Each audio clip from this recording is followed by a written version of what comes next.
வாழ முடியாத ஒரு உலகத்தில் வாழ்ந்துட்டுருக்கோம். தூங்க முடியாத ஒரு உலகத்தில் வாழ்ந்துக்கிட்டு இருக்கிறோம். இங்கெல்லாம் தூங்கவே முடியல. அதாவது இந்த இயந்திர அறிவியல் உலகில் தூங்கவே முடியல. அந்த அளவுக்கு தூங்க முடியாத ஒரு எல்லாமே இருக்குது. வீடு இருக்குது, கட்டில் இருக்குது, அல்லது மெத்தை இருக்குது, எல்லா மனுஷங்கிட்ட எல்லாமே இருக்குது மின்விசி. ஆனால் தூங்குறதுக்கு நேரம் இல்லை.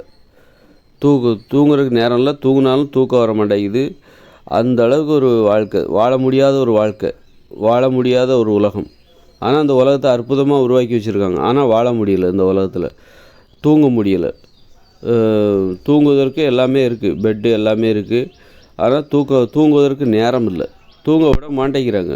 பொழுதுபோக்கு இந்த பொழுதுபோக்கு ஊடகங்கள்லாம் இருக்குல்ல, இதை பார்த்தே மனுஷன் டிவி சினிமான்னு சொல்லிட்டு இதனாலே மனுஷங்க அப்படியே இதுக்கு அடிமையாகி ஒரு கட்டுப்பாடாக வாழவே முடியல. ஒரு இயற்கையான கட்டுப்பாடுங்கிறது நீ இப்போ இயற்கையோடு இணைந்த மனித வாழ்க்கை 2040க்கு அப்புறம் வரல. அப்போல்லாம் மின்சாரம் கிடையாது, மின் விளக்குகள் கிடையாது, டிவி கிடையாது, மொபைல் ஃபோன் கிடையாது. இரவு வந்துருச்சுனாலே நீ தூங்குறத தவிர வழியே கிடையாது. அதை மீறி நீ முழிச்சிருக்கவே முடியாது. இரவு வந்துருச்சுனாலே நீ தூங்கிடுவ, வேறு வழியே இல்லை. உலகம் முழுக்க அத்தனை பேருக்கும் அதான் தீர்வு. நீ முழிச்சே இருக்க முடியாது. உனக்கு மின் விளக்குகள் கிடையாது, மொபைல் ஃபோன் கிடையாது, டிவி கிடையாது, சினிமா கிடையாது, எதுவுமே கிடையாது, ரேடியோ கிடையாது. இரவு வந்துருச்சா, இருட்டிருச்சா, அப்புறம் நீ முழிச்சிருக்கவே மாட்ட. உனக்கு அங்கே மின் விளக்குகள் கிடையாது, அப்புறம் இந்த மண்ணெண்ணெய் விளக்கு கிடையாது. அப்புறம் விளக்கெண்ணெயில் கூட நீ ரொம்ப பெருசாலாம் எரிச்சிட முடியாது. விளக்கெண்ணெயவே முதல்ல தயாரிக்க முடியுமாங்கிறது சந்தேகம். தற்சார்பு வாழ்க்கை முறையில் இயற்கையோடு இணைந்த மனித வாழ்க்கையில் விளக்கெண்ணெய் தயாரிக்க முடியுமா, எண்ணெய்களை உருவாக்க முடியுமாங்கிறதே சந்தேகம். அப்படி இருக்கும்போது அப்படி கஷ்டப்பட்டு தான் அப்படி எண்ணெயை உருவாக்கினோட கஷ்டப்பட்டு தான் உருவாக்குவாங்க. கஷ்டப்பட்டு உருவாக்கினா கூட அந்த விளக்கில் அந்த எண்ணெயில் ஒரு விளக்கை எரிய வைக்கிறாங்க அப்படின்னா அந்த விளக்கு ரொம்ப வெளிச்சத்தை கொடுத்துருது. ஒரு விளக்கெண்ணெயில் நீங்கள் ஒரு விளக்கை எரிய வைக்கிறீங்கன்னா அந்த விளக்கு வெளிச்சங்கிறது ரொம்ப பளிச்சுன்னு இருக்காது. அதுவும் திறந்த வெளியிலலாம் நீங்கள் வீட்டுக்குள்ளே தான், ஒரு குடிசைக்குள்ளே தான் வெளிச்சத்தை ஏற்படுத்த முடியுமே தவிர திறந்த வெளியில் வச்சா அந்த காற்று அடித்து அணைஞ்சிரும். அப்போ அரிக்கன் லைட்டு இதெல்லாம் அங்கே கிடையாது. அப்படி பார்த்தீங்கன்னா இரவு வந்துச்சுனாலே நீ தூங்கிடுவ. அப்புறம் விடிஞ்சாதான் எழுந்திக்க முடியும். 4 மணிக்கு எழுந்துக்கிறது, 3 மணிக்கு எழுந்திருக்கிறது. இப்போ எல்லாருமே அப்படி போராடுறாங்க. 5 மணிக்கு 4 மணிக்கெலாம் எழுந்திருக்கிறதுக்கு மக்கள் போராடுறாங்க. போராடணும், அப்போ தான் ஜெயிக்க முடியும் அப்படின்னு சொல்லிட்டு இந்த உலகம் நம்மளை தூங்க விட மாட்டேங்குது. இப்படி ஒரு உலகத்தை உருவாக்கிட்டானுங்க. வாழவே விட மாட்டேங்கிறாங்க. இந்த மக்கள் இப்படிப்பட்ட உலகத்தை உருவாக்கிட்டு தூங்க விட மாட்டேங்கிறாங்க. வீடெல்லாம் கட்டிட்டாங்க, ஆனால் தூங்க விட மாட்டேங்கிறாங்க, வாழ விட மாட்டேங்கிறாங்க. காரணம் இந்த மின் விளக்குகள்லாம் இருக்குது பார்த்திங்கன்னா, தூங்க விட மாட்டேங்குது நம்மளை. மின் விளக்குகள், டிவி, ரேடியோ, மொபைல் ஃபோன் இதெல்லாம் நம்மளை தூங்க விட மாட்டேங்குது. அதுவே இயற்கையோடு இணைந்த மனித வாழ்க்கையில் பாருங்கள், ரொம்ப அங்கே எல்லாருமே உலகம் முழுக்க எல்லாருமே இரவு வந்துச்சுனாலே தூங்கிடுவாங்க. வேறு வழி இல்லை, இருட்டாயிடும். அப்புறம் முழிச்சிருந்து ஒன்றும் பண்ண முடியாது. முழிச்சிருந்து யாரோட முகத்தை பார்த்தும் பேச முடியாது. பகலில் அவ்வளோ நேரம் வெளிச்சமாக இருக்குது. அங்கெல்லாம் பேசாத பேச்சா நைட்டில் பேச போகிறாங்க. அதனால் நைட்டு யாரும் உட்காந்து பேசுகிற வழக்கமே இருக்காது அங்கெல்லாம். இரவு வந்துருச்சா தூங்கிடுவாங்க. 7 மணிக்கெல்லாம் தூங்க ஆரம்பிச்சிருவாங்க. பகலில் உடல் உழைப்பை அடிப்படையாக கொண்ட ஒரு வாழ்க்கை. எங்கே போனாலும் நடந்து போவாங்க, ஓடி போவாங்க. ஏன் நடப்பாங்க, ஏன் ஓடுவாங்கன்னா அப்போ தான் நைட்டு தூங்க முடியும். நைட்டு பாருங்கள், நீண்ட இரவு 7 மணிலேருந்து மறுநாள் காலையில் 6 மணி வரைக்கும், 5:30 வரைக்கும் அப்படின்னா 10.5 மணி நேரம் தூங்கணும். இரவு நேரத்தை கடந்து வரணும். இரவு நேரத்தை முழிச்சிட்டு இருக்க முடியாது. ரொம்ப இதுவாக இருக்கும். எப்படா விடியும் அப்படின்னு. அப்போ இரவில் நல்லா தூங்கணும் அப்படின்னா பகலில் நல்ல உடல் உழைப்பு, மென்மையான, அதாவது ஆபத்தில்லாத உடல் உழைப்பு, முரட்டுத்தனமான உடல் உழைப்பு கிடையாது, ஆபத்தில்லாத மென்மையான உடல் உழைப்பு. பகல் நேரங்களில் நான் எங்கே போனாலும் நடந்தே போவாங்க. வேண்டாம் குதிரையில் போங்கன்னா, ஐயா வேண்டாம்ப்பா, குதிரையில் போனால் நான் சோம்பேறி ஆகிடுவேன், அப்புறம் நைட்டு தூக்கம் வராது. எங்கே போனாலும் இப்போ காரில் 2 வீலரில் போகிறனால மனுஷங்களுக்கு ஒரு உடல் உழைப்பே இல்லாமல் போகிறனால இரவு நேரத்தில் தூக்கமும் வர மாட்டேங்குது, தூங்கவும் விட மாட்டேங்கிறான். உடல் உழைப்பே இல்லாதனால இரவு நேரத்தில் தூக்கமும் வர மாட்டேங்குது. அப்புறம் தூங்கவும் விட மாட்டேங்கிறாங்க. இந்த டிவி, மொபைல் ஃபோன் எல்லாமே நம்மளை தூங்கவும் விட மாட்டேங்கிறாங்க.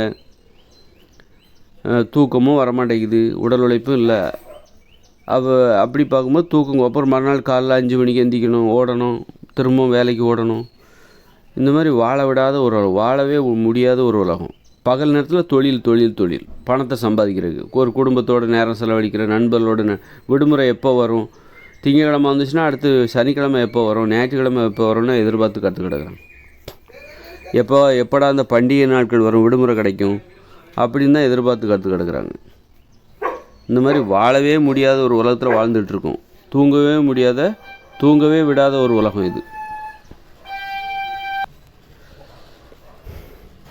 அதுவே நம்ம இயற்கையோடு இணைந்த மனித வாழ்க்கையை பார்த்திங்கன்னா என்ன, இயற்கையோடு இணைஞ்ச மனுஷ வாழ்க்கையில் அங்கே மின் விளக்குகள் கிடையாது, மின்சாரம் கிடையாது, டிவி கிடையாது, மொபைல் ஃபோன் கிடையாது. இரவு ஆச்சுனாலே வேறு வழியே இல்லை, நீ முழிச்சிருக்கவே முடியாது. உலகத்துக்கு எல்லாத்துக்கும் ஒரே நீதி, ஒரே நியாயம், ஒரே நடைமுறை. உலகம் முழுக்கும் ஒரே நடைமுறை. இரவுனா தூக்கம், பகல்னா உழைப்பு. உழைச்சாதான் இரவில் தூங்க முடியும். இரவில் நல்லா தூங்கினா தான் பகலில் உழைக்க முடியும். பார்த்திங்களா எவ்வளோ அற்புதமாக இருக்குது பாருங்கள். அங்கே 10 மணி நேரம் தூங்குறாங்க அப்படின்னா அதுக்கு தகுந்த மாதிரி பகலில் உடல் உழைப்பு. எங்கே போனாலும் நடந்து தான் போவாங்க. விவசாய நிலத்தில் ஒரு 3 மணி நேரம் வேலை. காலையில் 7 மணிக்கு போயிட்டு காலைல 10 மணி வரைக்கும் விவசாய நிலத்தில் வேலை. அப்புறம் வீட்டுக்கு வந்தப்புறம் ஆடல் பாடல் விளையாட்டு, கிணத்துல குளிக்கிறது, குளத்தில் குளிக்கிறது, நீச்சல் அடித்து குளிக்கிறது, எங்கே போனாலும் நடந்தே போகிறது, எங்கே போனாலும் வேகமாக போனால் ஓடுவாங்க. இந்த மாதிரி உடல் உழைப்பு அவங்களுக்கு இருந்துக்கிட்டே இருக்கும். காதல், காமம், இப்படி உடல் உழைப்பு இருந்துக்கிட்டே இருக்கும். அவங்களுக்கு உதவி செய்கிறது, சுற்றுப்புறத்தை தூய்மையாக வைத்துக்கொள்வது, அந்த மாதிரி உடல் உழைப்பு பகல் முழுக்க 10 மணி நேரம் நல்லா உடல் உழைப்பாங்க. அப்புறம் இரவு 10 மணி நேரம் தூங்குவாங்க. பகலில் நல்லா உழைச்சா தான் இரவு தூக்கம் வரும். இரவு நல்லா உழைச்சா தான் பகல்லையும் இரவு நல்லா தூங்கினா தான் பகல்லையும் நல்லா தூங்க முடியும், நல்லா உழைக்க முடியும். இந்த மாதிரி ஒரு வாழ்க்கை முறை, அற்புதமான வாழ்க்கை முறை. நல்லா தூங்குகிற வாழ்க்கை, தூங்க அனுமதிக்கிற, தூங்க நிர்பந்திக்கிற, தூங்குவதற்கு கட்டாயப்படுத்துகிற ஒரு உலகம்தான் இயற்கையோடு இணைந்த மனித வாழ்க்கை. இந்த உலகம், இந்த தற்போதுள்ள உலகம் கெட்ட உலகம், கெட்ட எண்ணம் பிடிச்ச உலகம். இயந்திர அறிவியல் உலகங்கிறது கெட்ட எண்ணம் பிடிச்ச உலகம், வாழ விடாத உலகம் இது. தூங்க விடாத ஒரு உலகம் இது. தூங்கக்கூடாது அப்படின்னு சொல்லுகிற உலகம் இது. உங்களை தூங்க விட மாட்டேங்குது. அது கெட்ட எண்ணம் பிடிச்ச உலகம் இது. கெட்ட உலகம். மனுஷங்க கெட்டு போயிட்டாங்க. அப்படி கெட்டு போன போது உருவாக்கப்பட்ட உலகம் தான் தற்போது நாம் வாழ்ந்து கொண்டிருக்கிற இயந்திர அறிவியல் உலகம் என்பது கெட்டவர்களின் உலகம், கெட்ட எண்ணத்தால் உருவான உலகம் இது. அதனால தான் நோய்கள் உருவாகுது. அந்த கெட்ட எண்ணம் தான் நோய்களுக்கு காரணம். நோய்கள் சும்மா நல்லவங்க, ரொம்ப ரொம்ப நல்லவங்கப்பா அவங்களுக்கு போய் நோய், அப்படி கிடையாது. கெட்டவங்களுக்கு தான் நோய் வரும். கெட்ட எண்ணம் பிடிச்ச மனுஷங்களுக்கு தான் நோய் வந்துருச்சு. நோய் இல்லாதவங்களே இல்லை, அந்த மாதிரி ஆகிப்போச்சு.